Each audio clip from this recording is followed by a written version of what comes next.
বিশেষ চাহিদা সম্পন্ন শিশুরা সমাজের বোঝা নয়, সঠিক পরিচর্যা আর সুযোগ পেলে তারাও প্রতিভার বিকাশ ঘটিয়ে জনশক্তিতে পরিণত হতে পারে।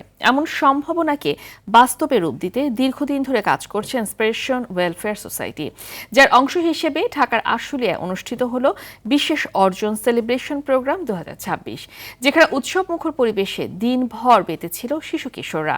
আশুলিয়া প্রতিনিধি ওমর ফারুকের পাঠানো তথ্যচিত্রে আরও জানাচ্ছেন সুলাইমান কবির।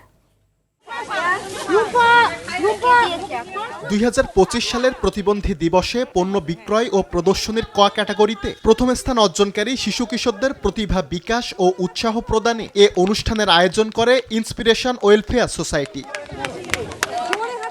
আসলে সুবর্ণছায়া রিসোর্টে আয়োজিত ব্যতিক্রমী এ অনুষ্ঠানে খুশিতে মাতেন বিশেষ চাহিদা সম্পন্ন শিশু কিশোররা। বিস্কুট ও মার্বেল দৌড়, কবিতা আবৃত্তি, নাচ, গান, ফ্যাশন শোর মতো ইভেন্টের মাধ্যমে নিজেদের প্রতিভা তুলে ধরেন তারা। বদ্ধ জায়গা থেকে মুক্ত পরিবেশে আসতে পেরে আনন্দে আত্মহারা এসব শিশুরা। হ্যাঁ, খুব ভালো লাগছে। আমি ঘুরতে পছন্দ করি। অনেক ভালো লাগতেছে, ঘুরতে পারতেছি। সন্তানের এমন হাসি মুখে অভিভাবকদের চোখে মুখেও নেমে আসে প্রশান্তি। শিশুদের পাশাপাশি তারাও মেতে ওঠেন নানা খেলাধুলায়। এখানে বাচ্চাদের সাথে খেলা, সেই সাথে মায়েদেরও আছে। মায়েরা যে তার মধ্যে থেকে ফার্স্ট হয়েছে, এর জন্য অনেক অনেক ভালো লাগতেছে। আজকে সেকেন্ড হয়েছে, তারপরে আমি অনেক শুকরিয়া যে আমার ছেলের উদ্দেশ্যে এখানে এসে আমি খেলাতে সেকেন্ড হয়েছি। আমাদের লাইফ তো এখন শেষ পর্যায়ে ধরতে গেলে, এখন এই বয়সে এসে ফার্স্ট সেকেন্ড হওয়াটা অনেক টাফ ব্যাপার। ব্যতিক্রমী এমন আয়োজনের পেছনের ব্যক্তিটি ইন্সপিরেশন ওয়েলফেয়ার সোসাইটি সাধারণ সম্পাদক সৈয়দা মনিরা ইসলাম। দীর্ঘদিন ধরে যিনি লড়ছেন সুবিধা বঞ্চিত ও বিশেষ চাহিদা সম্পন্ন শিশুদের জন্য। প্রতিভা বিকাশের মাধ্যমে এসব শিশুদের দক্ষ মানব সম্পদে পরিণত করার কাজ চলমান রাখার কথা জানান তিনি।